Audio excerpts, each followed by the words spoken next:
The following is a special presentation of Tony Curry Radio.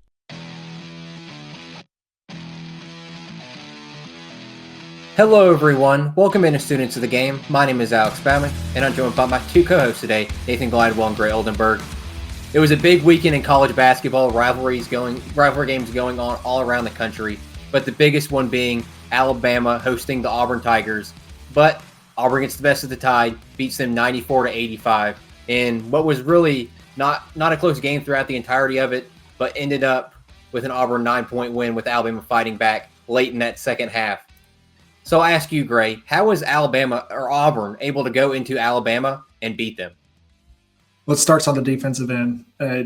Alabama is one of, if not the best offensive team in terms of scoring in the country. They still scored 85 points in this game because you're not going to be able to stop them. But what Auburn was able to do containing them in certain aspects of this game was outstanding. A great game plan from Stephen Pearl, who's the defensive coordinator and associate head coach of this team. And it all starts with how Denver Jones played, man. What a week for Denver Jones. Not only did he had his worst game against Florida last Saturday. It was worst game probably of his entire college career because he averaged 20 at FIU and has been very good at Auburn so far.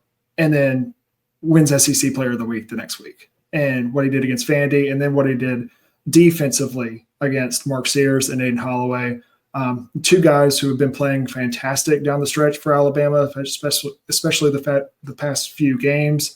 Aiden Holloway and Mark Sears have really been able to get whatever they want. They've been shooting incredibly efficiently. Denver Jones just absolutely shut that down.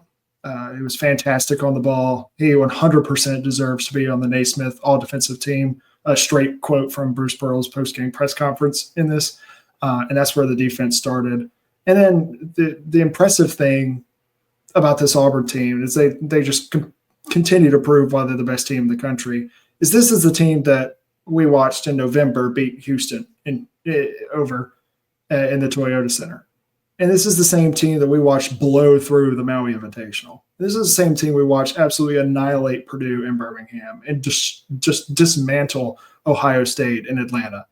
And this is that team, the team with the edge that was unstoppable at the beginning that we haven't seen since Janai Broom's injury against South Carolina. And that's kind of unfortunate for Alabama that they kind of ran into a team that had finally got their edge back, especially on the defensive end. But another thing is how efficient and how many different ways this Auburn offense can beat you. They're incredibly deep. They've got 5 guys, in my opinion, that can all go for 20 points at any point in any game against anybody. And you think about some of the teams that not only this year, but in the past few years that have gone on to have success, whether that's win a championship or win a conference championship or have success relative to their program. They've all had multiple guys that can do that, but also in different ways. You want to run in transition against this Auburn team? Fine. They'll run in transition. You want to jack threes? Fine. They'll jack threes. They can beat you there. You can beat you inside. They can beat you in the mid-range, beat you in the pick-and-roll game. Their flex action is absolutely fantastic. Bruce Pearl's been known for that ever since he was at Tennessee. What he's done with the personnel that this Auburn team has. And I can't sit here and say enough about what this Auburn team has done this year. They're 14-2 in quad one. Bubba Cunningham, the head of the committee, the chair of the committee this year, when announcing the top 16 seeds earlier, said he was asked, because it was before this game was played, he was asked, Alabama is the number 2 overall seed. If Alabama were to win today, would that jump Auburn? No. Auburn has a larger gap on the number 1 overall seed than anybody since past 7 years of doing this a month out preview of the number 1 overall seed. I would be absolutely shocked. It would take a complete collapse for this Auburn team not to be a 1 seed come selections show in March. But fantastic win. This team's got their edge back, man. I tell you, the crowd that really struggled, Alex and Nathan, this past week, and it's not the Alabama fans, because Alabama fans who really know ball like y'all do and really understand ball know that Auburn's an unbelievable team. Alabama's got an unbelievable schedule moving forward. Alabama's going to be just fine. And they can't wait for that matchup in Neville as well. But the crowd that kept saying that Auburn was peaking in November and then peaking in December and then peaking in early January really, really struggled on Saturday night because, it's mid-February. It's time to buck up and play college basketball and against the best of the best. And Alabama knows it. You see that schedule moving forward. Auburn's got a heck of a schedule as well. Those are the top 2 strength of schedule teams in the country right now. And they're 2 of the top 2 teams record-wise as well. It's crazy. But that group really, really struggled on Saturday night, watching Auburn go into Coleman and walk away with a win. Nathan, I'll ask you with the Crimson Tide. They go down 9-0 early in this game, and they really couldn't recover. They had that one time where they ended up tying it, but then Auburn, it was an avalanche from them. What happened in Alabama in this game? Because this is a home game. You see the schedule coming up. This is a must-win game for the Crimson Tide. What happened to them in this matchup after going 2-0 last year against the Tigers? Well, you start off with a slow start. You basically allow wide open 3-pointers, just rain in. And I think the biggest thing you point out on the box score there is Janai Broome making 2 of his 4 3-pointers. And you look at Mark Sears and it's like, oh, he's 2 of 11. So there's the issue number one. When one of your best scorers cannot make threes, and of course Auburn has one of the best scorers who normally doesn't take outside shots hitting at a very efficient clip. It's gonna be hard to win. But really breaking down the game, starting and looking at it, they got off to a really good start. Alabama fell behind early and it just struggled to catch up. Finally, we were able to tie it close to the end of the first half, and you go under 3, and Auburn just says, okay, we're going to take over. We're going to extend this lead, jump back out to a 9-point lead at halftime. Really just kept their momentum and really pressed into the second half, getting into a double-digit lead, over a 14-point lead. Auburn was in control of this game, and Alabama made really good kill shots, which is a metric where you're on a scoring run really over 10 points or more. Alabama had a big scoring run of 12-0, which really were able to get them back in the game and allowed them to tie it. But when you got to those points, you weren't able to take the lead. And I really attribute that to the poor shot selection at times. And really, Auburn picked up on defense. They just would not relinquish the lead. Auburn is very experienced when it comes to being able to control the lead. They don't go on a lot of runs. I would say they're not a streaky team, but they also don't typically give up a lot of runs. And against a team like Alabama, you're going to have that happen, but it's more of how you can control the lead as you go forward. And Auburn was able to do that. That was a big thing. Really, Alabama was not comfortable at all. I didn't see any comfortability throughout the game on the offensive end.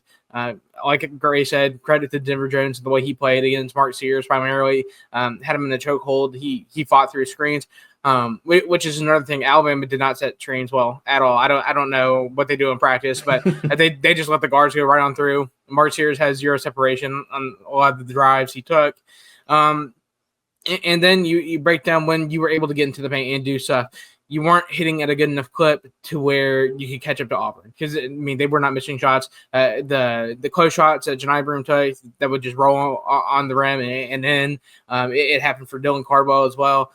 So when you have those moments happening, you're going to have some extraordinary 3-point shooting. Well, obviously, we didn't shoot through well at all. It was horrid, and I think after the Texas game, you kind of figured they use up their best game on the wrong team, honestly, and that's kind of what it felt like.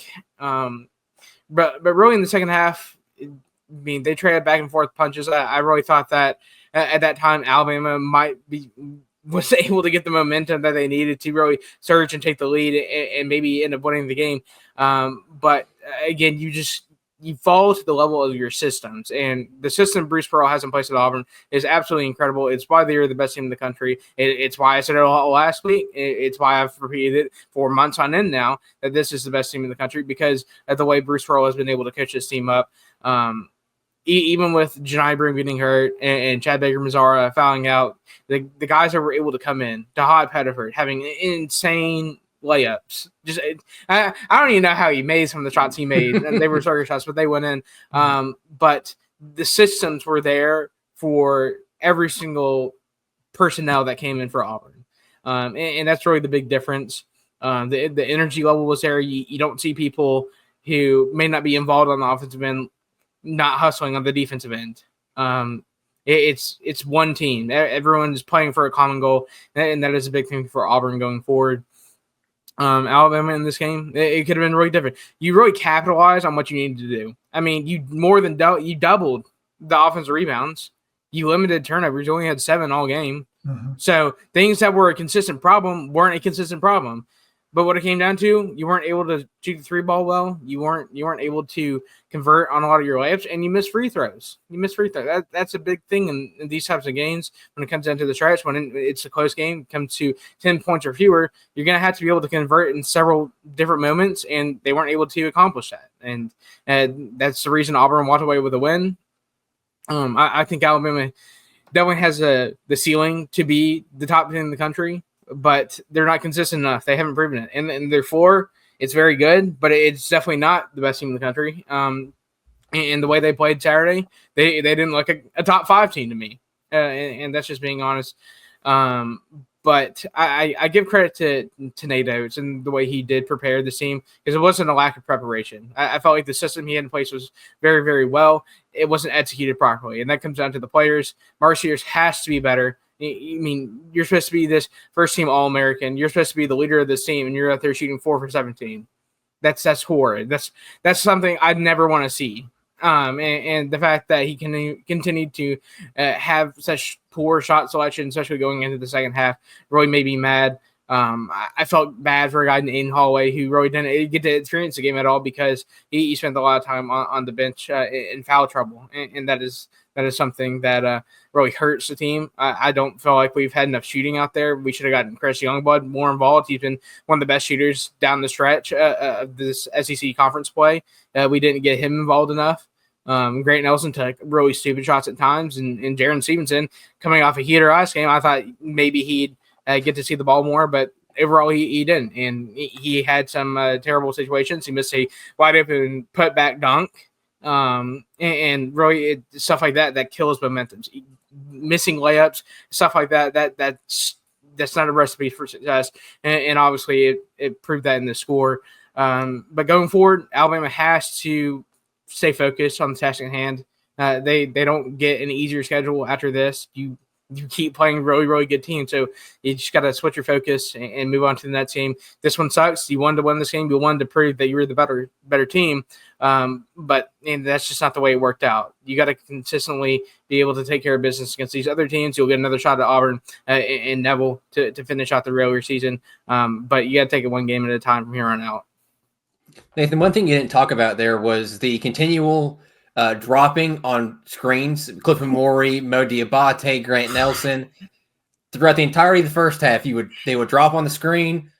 Miles Kelly, Denver Jones, whoever would fly off the screen, be wide open for the 3-point shot and make it. And in the second half, it was the same thing. Drop coverage. But the thing that baffles me is when you play drop coverage and still get beat to the basket.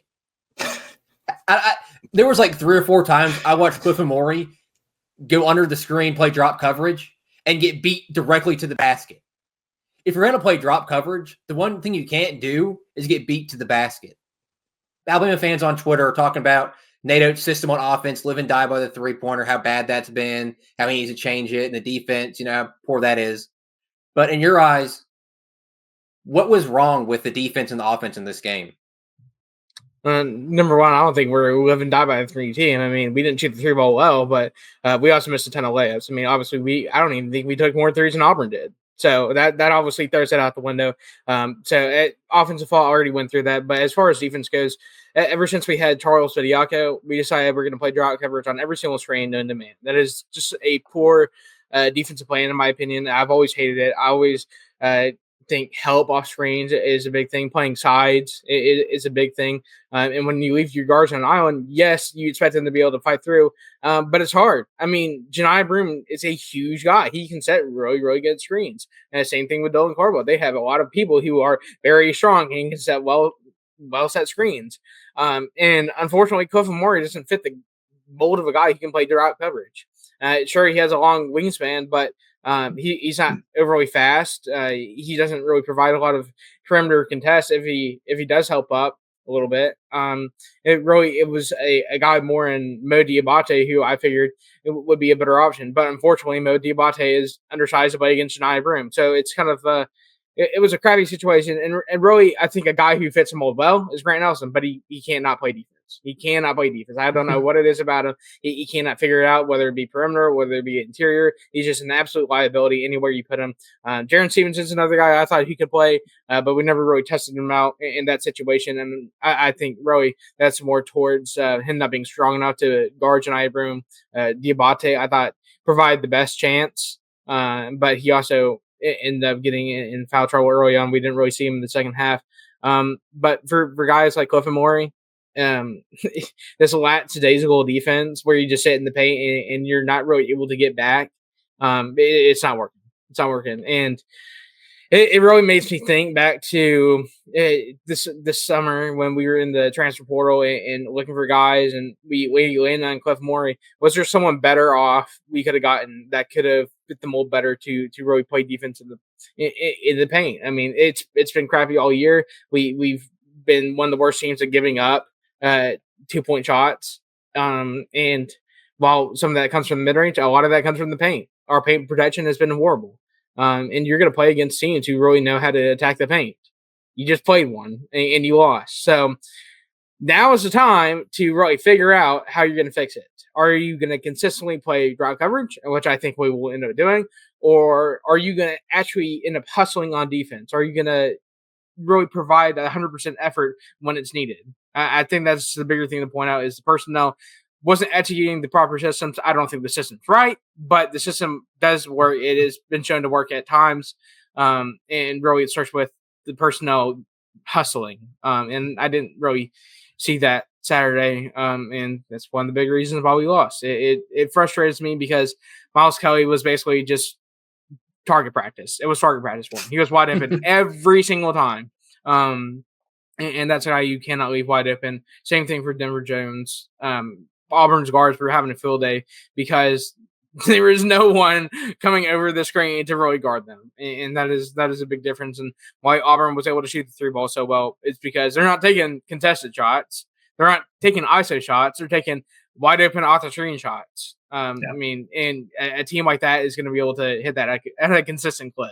This isn't some poor 3-point shooting team. They're the best offense in the country by KenPom ratings. You got to respect that. Yeah, that's true, and that's a good point that Nathan brought up. But I think that's one of the big reasons. Last week I said I don't think Alabama matches up well with Auburn, because there's not a guy that can guard Janai Broome on the inside. I do think the best guy for that opportunity is Mo Diabate, but he's extremely undersized compared to Janai Broome and even Dylan Cardwell. Grant Nelson is not a guy that's going to be able to guard Janai Broome. And I don't think Cliff Morey can guard Janai Broome in the post as well. But what Auburn did so well offensively, and you credit Mike Burgermaster to this, the offensive coordinator for Auburn, is drop coverage. Okay. We're going to abuse that. And Nathan brought up a good point there. It was not like it's just, and you brought this up too, Alex, it's not just, coming off the screen and burying a three from Miles or Chad or Denver or Tahad or one of those guys. It's Clifford Morey is 4 feet behind the screener, and he's still getting beat to the basket by Tahad Pettiford. And not only is he still getting beat to the basket, but Tahad is scoring over him multiple times. I mean, poor Aiden Holloway got put in a horrible situation late in the game off of a screen because Aiden's trying to catch up after being screened to Tahad Pettiford, who's just as fast, if not faster than him anyway. And Clifford Morey and Grant Nelson are just standing in the paint. and they're not doing anything. And Todd Pettiford's good enough to just make a move and score right over it, get the foul on Aiden Holloway, and make it a 3-point play. And that was a huge momentum shift right there. And then going on the other end, there's no interior force for Alabama. There's no post scoring. Everything is perimeter centric. And that's part of Nate Oates' system.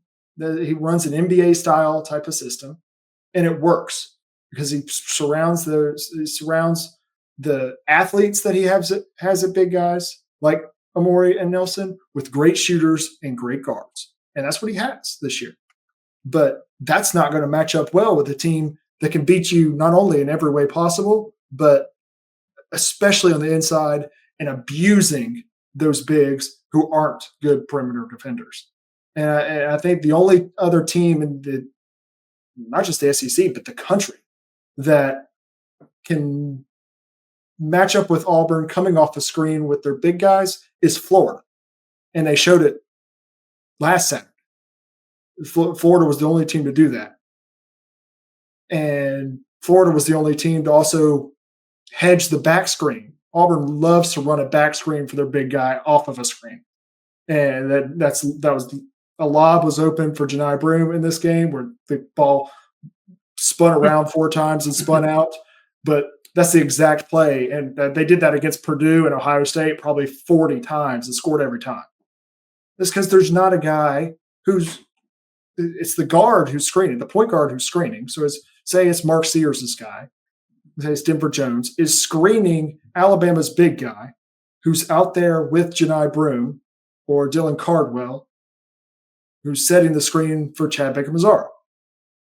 Ain't no way Mark Sears or Aiden Holloway is going to be able to bump Janai Broome enough for him to not be wide open under the basket.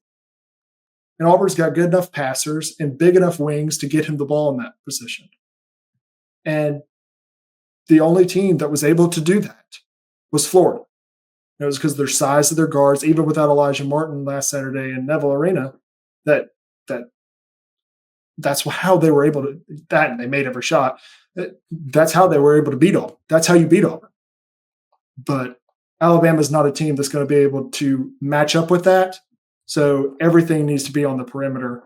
And when you don't have enough perimeter defenders, like when you've got Grant Nelson and Cliff Amori out there at the same time, Auburn's going to abuse that, especially when they've got Chaney Johnson on the floor. There was a time early in the first half where Cliff Amori is guarding Chaney Johnson about mid-range, top of the key.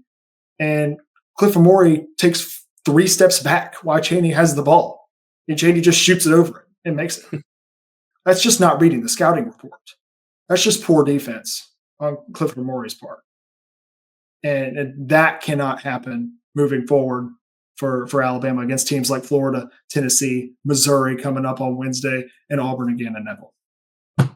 I think games like this for teams like Alabama and Auburn where you lose and you figure out, okay, this is the stuff we need to work on is important, especially for Alabama going into their difficult schedule these last couple of games or last few games of the season. So you don't want to lose a game to your rival, but losing this type of game and seeing the deficiencies you have in your team is going to be important for Alabama to address them and fix them going forward. So let's move on from a college-centric based discussion here and move on to the NBA, because you had All-Star Weekend this past Sunday. It was terrible.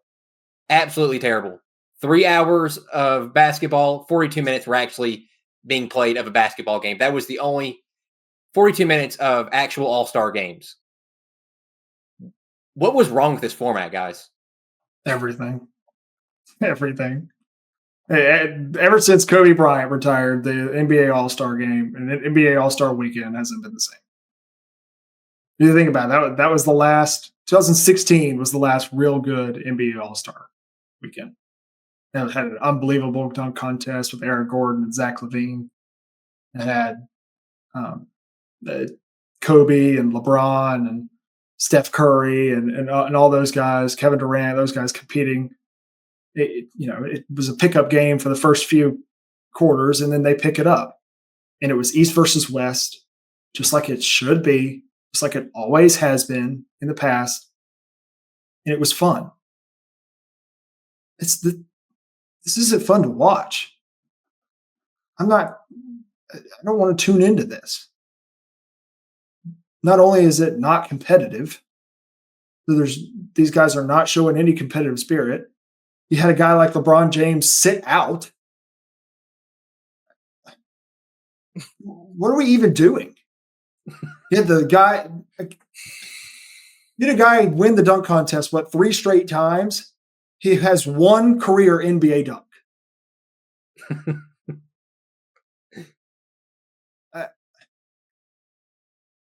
It's pathetic. And it's just a fraction of the reason the NBA's ratings are so low. Is stuff like this. They try to do too much, make stuff different, instead of just using what they've got right in front of them. They've got a bunch of all-star caliber players that even if you put money on the line, money to charity, or who cares? Who cares what you put on the line? Don't stop trying to do too much. Just let these guys go out there and play. That's the whole point of the All-Star game. It's the All-Star break. It's the midway break in the regular season. That's what it's for. And then these All-Stars get a chance to go and showcase and have fun at a weekend in a random city. This isn't fun. And the ratings are terrible. And Adam Silver's wondering, is it because we're shooting too many threes, or is it because there's too many free throws? No, it's because your media is doing too much. Tell them to stop. Go back to what we had with the East versus West. Just quit with the fan voting. Get the 15 best players in each conference. Let them play. Let them play for $10 million to your favorite charity. What's wrong with that? That's something I would tune into, because that is something I tuned into for many, many years growing up. And it was a lot of fun to watch. Now it's not. Yeah, East versus West was a lot more entertaining. I went into this with hope that maybe there was going to be a fraction of entertainment. Nope. Nope. Throw that out the window. I wasn't watching basketball. I know that. I was just watching people shoot around at an open basket the entire time. There was no defense. I mean, they tried to even say, they went out of their way to say, oh my God, there's so many blocks. There's so many blocks, guys. They're playing defense. No, they're not. No, they are not. And I really saw it like one of the first possessions of the first game, where Jokic just basically said, you know what, y'all do whatever you want. Jaren Jackson had a wide open lob, and that was that. Yeah, if you want a real solution, we're gonna go back to East versus West. We're not gonna wear all-star jerseys. We're gonna wear your team jerseys. I think that's a big thing. I like that a lot more. You can still sell the memorabilia. You can still sell all-star jerseys, but I think they should wear their actual jerseys while at the All-Star game. And the prize, well, let's look at the in-season tournament right now. The prize is $1 million split to the winning team. Well, let's get money involved. Let's say each person on the winning All-Star team gets $500K. I think that's a very good incentive to play for. Gray had a great incentive playing for charity. Play for some money. The NBA has loads of it. They're burning. They're just burning it right now. So let's actually set this up to where it benefits not only the players, but it benefits the fans, because we don't want to watch this mess anymore. I think the style of play where there's actual competition. I'm not saying they had to go 100% the entire time, but when there's no defense being played, and if I wanted to go watch that, I could go to the local YMCA and go watch it myself. I'm sure there's rec games going on in there all the time. And those people might actually give more effort. They might not be all-stars, but they'll give more effort than that. You won't have to watch 80 minutes of ads. Yeah, that is another thing we need to talk about. That is something we need to talk about. The number of ads. This is not only the NBA, but just sports in general. The number of ads I had to watch in order to actually tune into a game is unbelievable. Unbelievable. It's so stupid. I know that's the way they make money, but it is infuriating the number of times they go to commercial when they don't need to go to commercial. We can just keep playing the game.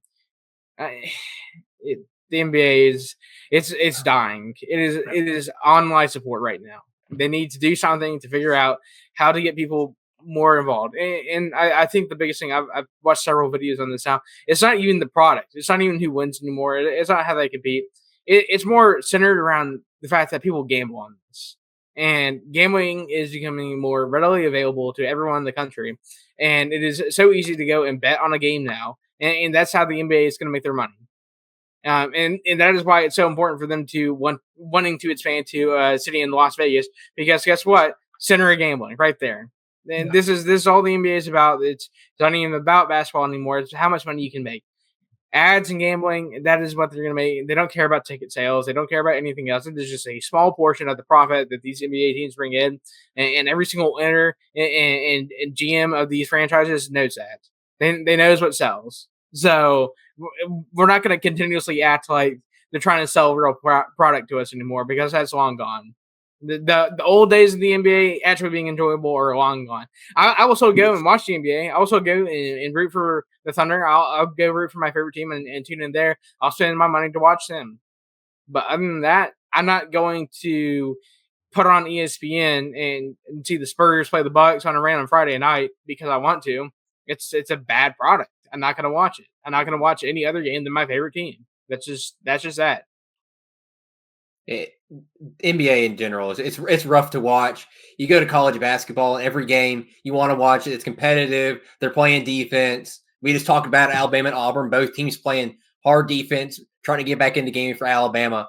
And you go to the NBA, and there's just people hucking up 3-pointers, no defense. Jokic's just escorting people to the basket. It's terrible. It's a terrible product. This thing right here, the All-Star game format they had, too much. I basically listened to 3 hours of Kevin Hart being the most unfunny person on the entire planet. Shay, you could look up Shay's reaction to him and Kevin Hart making fun of his mustard shoes. I mean, so unfunny, completely unfunny. And then you have this 5-minute Mr. Beast challenge where Damian Lillard, you can tell he's not trying. And, granted, he wants to get the guy the $100,000, but that's not getting me to watch it. The 15 minutes between game 2 and game 3. The music performances, can y'all tell me who they were of? The intro, the outro? I mean, no. They don't want me to make me tune in and watch. The 9-minute tribute to Inside the NBA, I get it. But there's a better time than the All-Star game to have the tribute to Inside the NBA for 9 minutes. Way better time. 80 minutes of ads. Double the time of the gameplay. Awful. The product the NBA continually puts out there and expects people to tune in and watch it is atrocious. And Nathan hit the nail on the head. The only reason people even watch NBA games are 2 things: betting or because their favorite team's playing. And half the time, you can't even get to watch your favorite team because it's blacked out or you have to pay for a special package. Mm-hmm. Yep. I don't want to pay over $100 to get NBA League Pass to watch my team. I want to have the ability to pay for, I want to pay for the Atlanta Hawks package and watch all their games this season. I want to pay for the Oklahoma City Thunder package.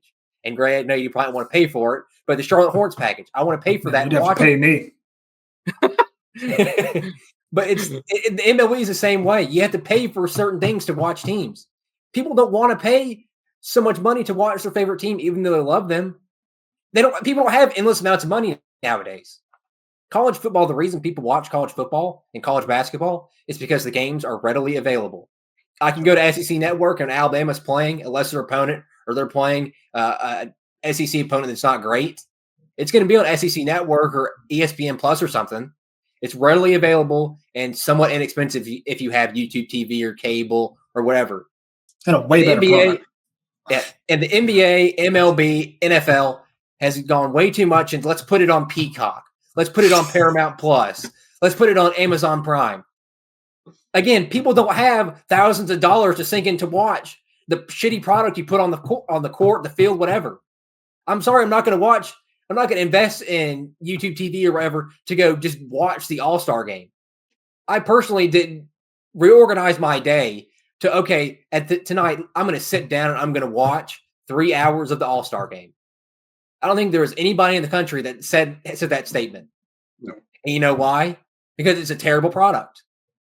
And it's the same way with the NFL and the Pro Bowl. I'm not setting aside my Sunday to watch a flag football game. I'm not. No. It's awful.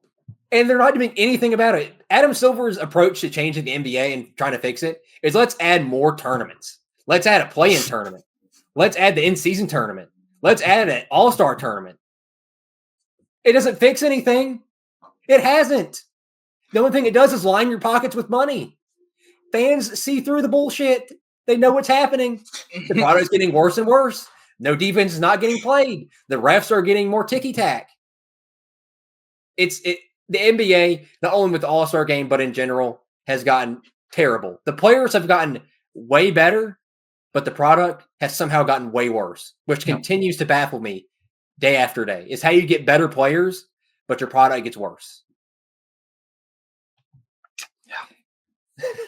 It's hard to say more than that. Well, that's all the time we have for today. Thank you for listening and watching, students of the game.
This has been a special presentation of Tony Curry Radio.